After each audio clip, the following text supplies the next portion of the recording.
Pada tahun 1944, Perang Dunia Kedua sudah akan berakhir. Kekalahan Jerman sudah tak bisa dipungkiri akibat kombo serangan dari dua arah sekaligus. Soviet dari timur sedangkan sekutu terus menerjang dari barat.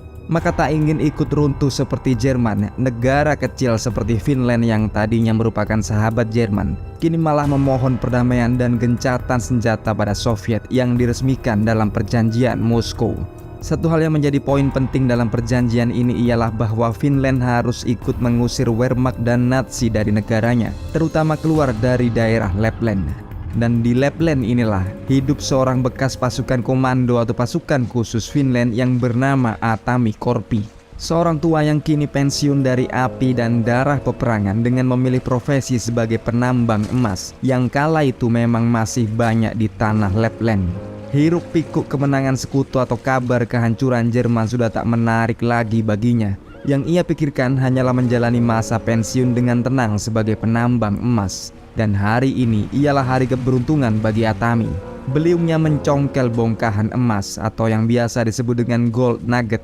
Ia menganggap ini ialah berkah khusus di hari tuanya, bekal untuk menghabiskan umurnya sampai mati. Dan dengan nugget sebanyak ini ia tak perlu lagi bersusah payah menambang. Kini hanya perlu membawa kumpulan nugget ini ke sebuah bank yang jauh di ibu kota di Helsinki.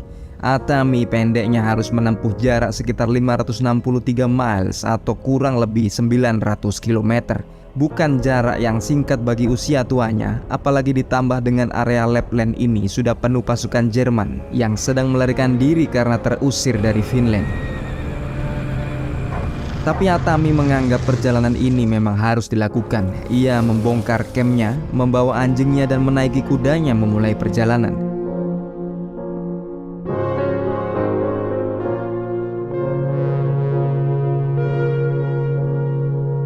Sampai beberapa jam kemudian yang ditakutkan menjadi nyata. Sepeleton pasukan Jerman dipimpin oleh komandan SS berpangkat letnan kolonel bernama Bruno Helldorf sedang melewati jalan yang sama di arah yang berbeda. Terdapat sekitar 25 tentara di sini dan ada sebuah truk yang mengangkut tawanan-tawanan perempuan Finland yang diculik paksa, bakal dijadikan pemuas hawa nafsu tentara Jerman ini. Belum lagi sebuah tank yang masih berfungsi dengan baik yang bisa saja menghabisi Atami dengan mudah. Tapi ternyata ia tak memperbolehkan anak buahnya membunuh Atami. Ia menganggap Atami pasti beberapa saat lagi akan mati sendiri karena jauh di belakang terhampar ladang ranjau yang mematikan yang sebelumnya sudah disebar oleh para tentara SS ini. Pertemuan ini pun berhasil dilewati oleh Atami yang memang sudah tak peduli dengan jalannya peperangan. Dan ia terus melintas ke arah yang sama di atas satu-satunya jalan di Lapland ini. Namun kenaasan tak bisa dihindari. Ia bertemu lagi dengan gerombolan pasukan Wehrmacht dari peleton yang sama yang tampaknya sedang terkendala dan berhenti. Dan berbeda dari sebelumnya, para pasukan kroco SS ini berniat mengganggu Atami. Mereka tahu dari pacul, cangkul, beliung dan kapak yang dibawa Atami jika ia adalah seorang penambang emas. Dengan lancang mereka menghadang Atami dan memeriksa sadel kudanya dan menemukan kiloan nugget emas yang jelas membuat kerakusan tiap manusia mencuat. Salah seorang dari mereka malah mengusulkan untuk langsung membunuh Atami dan merampok emasnya. Anjing lucu Atami pun dijadikan sasaran tembak. Dan dari sinilah Atami segera menjadi kesetanan dan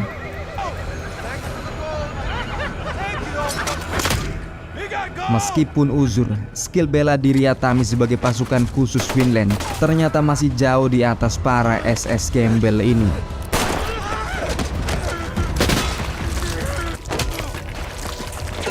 Namun rentet suara MP40 ini mengejutkan komandan yang jauh di depan, membuat Letkol Bruno kembali mundur untuk melihat situasi. Sebaliknya di sisi Atami sendiri, sesudah membereskan semua perampoknya, Atami pun dengan tenang melanjutkan perjalanan. Sementara itu di belakang, tank Bruno berhenti di TKP pertarungan Atami dan mengamati jika seluruh anak buahnya di sini sudah tumpas kandas tanpa bekas, hanya meninggalkan seorang sekarat menggenggam nugget rampokan. Bruno pun berpikir jika Atami punya nugget sebesar ini, ada baiknya untuk dikejar sampai mati. Toh lagi pula di belakang terhampar ladang ranjau. Ini bisa menjadi hari keberuntungan Bruno di akhir perang. Tank ini pun melesat ke belakang mengejar Atami yang mulai kelihatan kuda dan punggung tuanya. Dan tanpa peringatan, langsung saja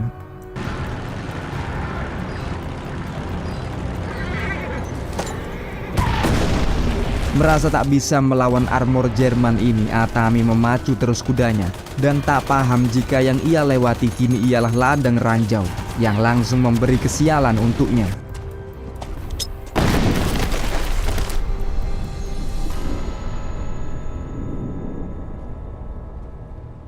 Setelah banjir darah kuda di tubuhnya ini, barulah Atami sadar jika yang ia lewati ialah ranjau. Dan di belakangnya, kerakusan akan emas ini pula yang akhirnya membuat seluruh peleton Bruno menghampiri Atami. Dan Bruno mengerti sendiri kini berapa banyak nugget yang dimiliki oleh Atami, yang jelasnya cukup untuk berfoya-foya sampai ia mati. Tapi dengan dingin dan kejam, ia tak langsung membunuh Atami. Ia ingin Atami mengumpulkan seluruh emas yang tercecer ini agar nantinya bisa dirampas dengan mudah. Dan lagi pula masih banyak ranjau aktif di sini. Namun Atami punya trik tersendiri. Dengan nekat ia berdiri seolah menantang Letkol Bruno dan langsung melempar sebuah batu untuk memicu ledakan berantai.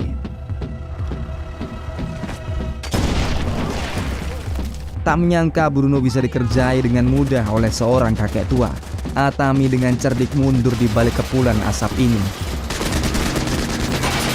Dan seketika rampung, Bruno pun maju perlahan, memerintahkan seorang anak buahnya menembus asap dan menyeberang ladang ranjau, meski hanya berakhir dengan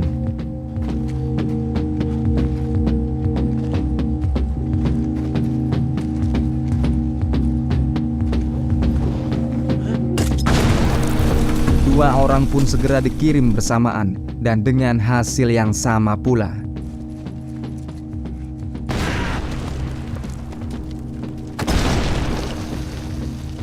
Dan Atami kini entah raib di mana. Tak mau kehilangan serdadunya lagi, kawanan-tawanan pun ditumbalkan menyisir maju dengan tali diikatkan di pinggang mereka, diikuti oleh tank dan peleton Letkol Bruno.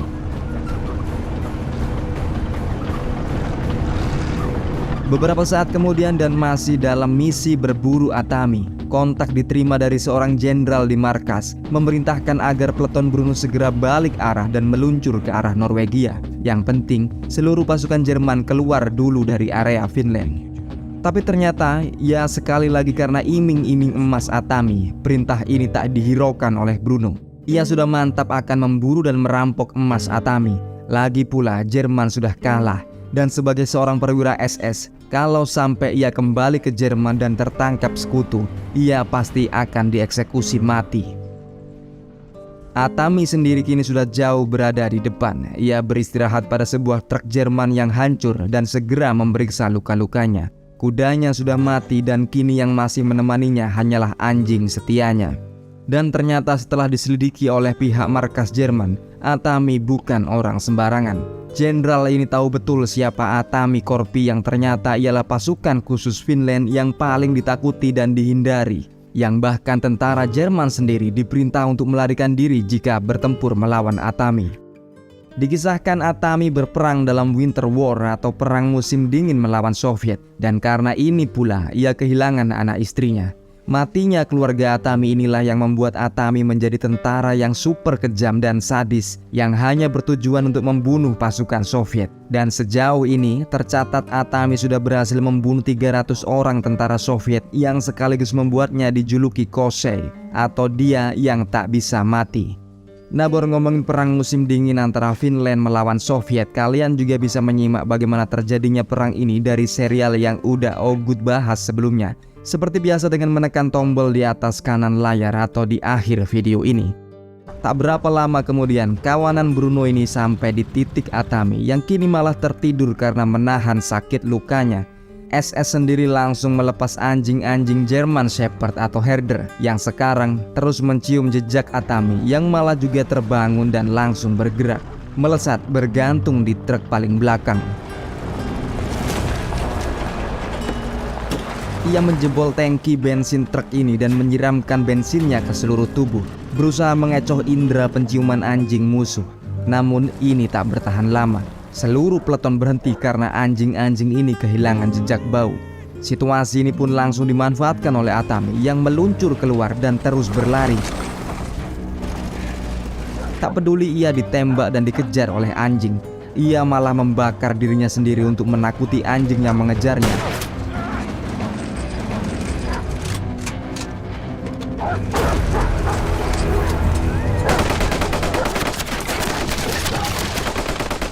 Dan langsung, sungguh lama Atami berada di dalam air. Rupanya fisik tuanya masih mampu menahan nafas sejauh ini, membuat Bruno tak sabar dan mengirim beberapa anak buahnya untuk turun menyelam. Tapi ini jelas keputusan yang salah. Permainan sergap menyergap ialah keahlian Atami.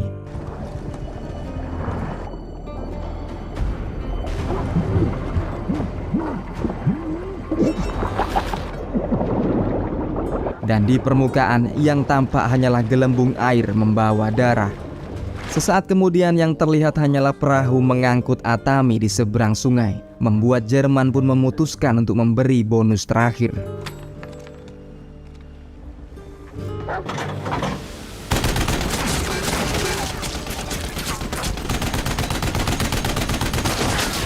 Di saat yang sama ini, anjing Atami yang berusaha mengejar tuannya di seberang sungai malah berakhir di tangan Bruno. Find me a boat. Hari hampir malam dan Atami terus berjalan tanpa henti. Tubuhnya kini makin dipenuhi luka dan ini terasa semakin sakit karena yang tampak sekarang ialah kelakuan tentara Jerman yang membakar desa-desa. Ini memaksa Atami terus berjalan ke arah lain, sampai akhirnya ia menemukan sebuah reruntuhan pom bensin yang lagi-lagi bekas dibakar oleh tentara Jerman. Atami pun merebahkan diri di sini dan mengistirahatkan tubuh tuanya. Namun belum sempat ia tertidur, ia mendengar suara anjing dari kejauhan. Suara yang akrab di telinganya ini tak lain tak bukan ialah anjingnya sendiri, yang sayangnya kini malah dimanfaatkan dengan kejam oleh Bruno.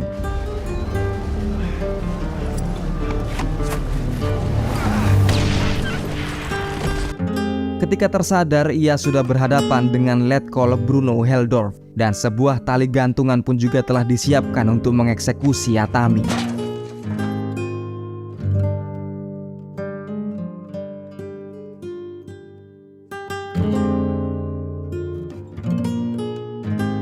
Tapi setelah ditinggalkan, barulah Atami melepas nafasnya.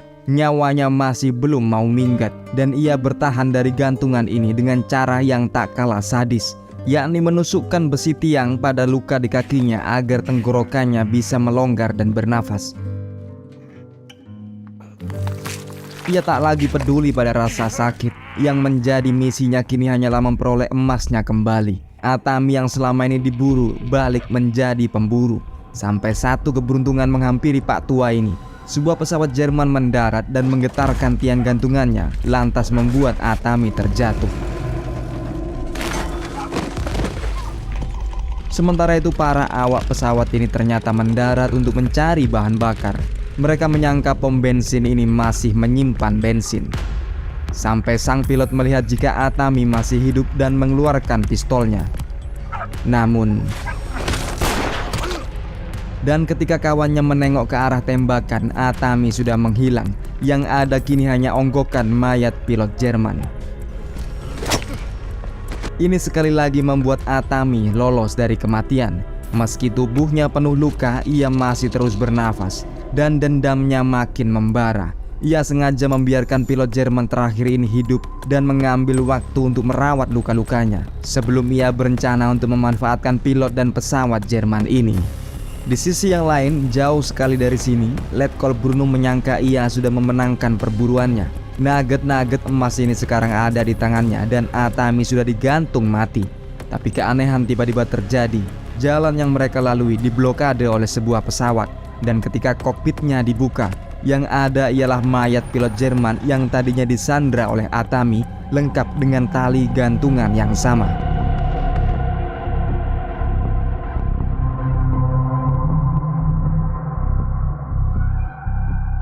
Perasaan Bruno pun mulai goyah.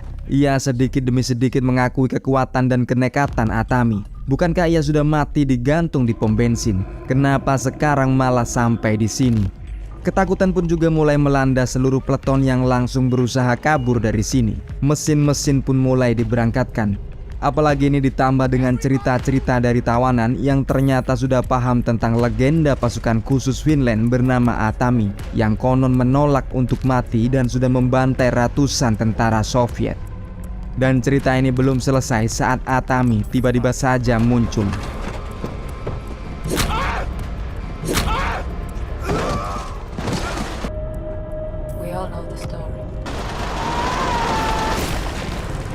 Atami pun membebaskan seluruh tawanan dan memberi para perempuan ini senjata untuk selanjutnya menuju posisi sopir. Dan setelah ini ia merambat dan meloncat ke atas tank di belakangnya.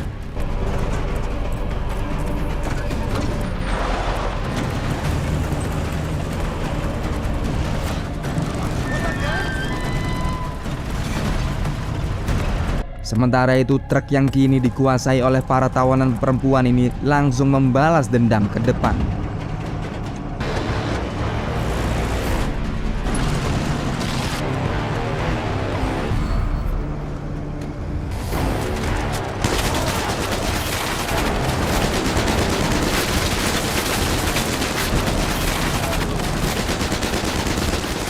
Dan dari dalam tank sendiri, bunyi pukulan beliung semakin nyaring, memberi tanda jika musuh mereka sudah mampir dan merapat. Wolf pun dikirim ke atas untuk melayani berduel, tapi jelas ia bukan lawan sepadan bagi Atami. Duel ini pun terus berlanjut bahkan sampai keduanya jatuh dari tank. Dan akhirnya Atami dengan dingin akan mengeksekusi Wolf yang kini menangis meminta ampun. Bahkan kedua tentara Bruno yang mengendarai motor ini pun langsung melarikan diri begitu melihat sosok Atami yang sesungguhnya. Keep going. Tapi di luar dugaan, Atami mengampuni nyawa Wolf dan mengambil motor untuk mengejar Bruno. Jauh di depan di satu landasan pacu, sebuah pesawat yang akan mengangkut Bruno untuk dikirim ke Norwegia pun sudah meluncur. Namun tiba-tiba dari depan muncul satu sosok dan terus mendekat, yakni Atami yang ternyata sudah sampai dengan motor curiannya dan langsung melepas tembakan yang melukai pilot. Dan sebagai atraksi terakhir, hanya bergelantungan menggunakan beliungnya, Atami terus tertempel di bawah pesawat sampai akhirnya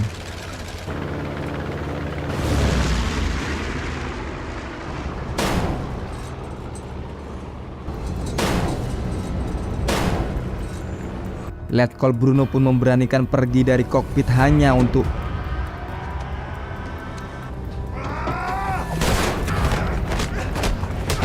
keduanya pun terus bertarung dengan liar. Namun karena Atami masih terluka parah, mau tak mau ia bisa diatasi oleh Bruno yang jelas masih segar bugar ini.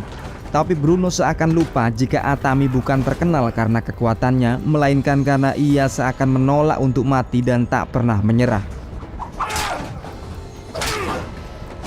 Atami langsung mengaitkan kali yang dipegang Bruno ke sebuah bom yang diangkut pesawat ini.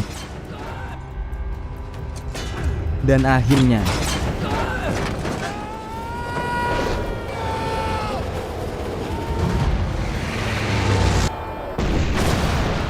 setelah Bruno ditumpas, Atami melaju ke kokpit dan menemukan jika pilotnya ternyata sudah mati terkena tembakan waktu di landasan. Dan kini pesawat pembom ini meluncur turun tak terkendali. Atami sendiri yang tak tahu apa-apa soal pesawat hanya bisa pasrah dan berlindung sebisanya. Sampai akhirnya beberapa jam kemudian dari area berawa ini, sekali lagi dan memang seperti julukannya orang yang tak bisa mati, Atami bangkit dari puing pesawat dan melanjutkan perjalanan. Misinya kini sudah tuntas, dari yang diburu menjadi pemburu, dan apapun itu, ia sudah berhasil memenangkan apa yang menjadi haknya, yakni nugget-nugget emas yang berharga ini.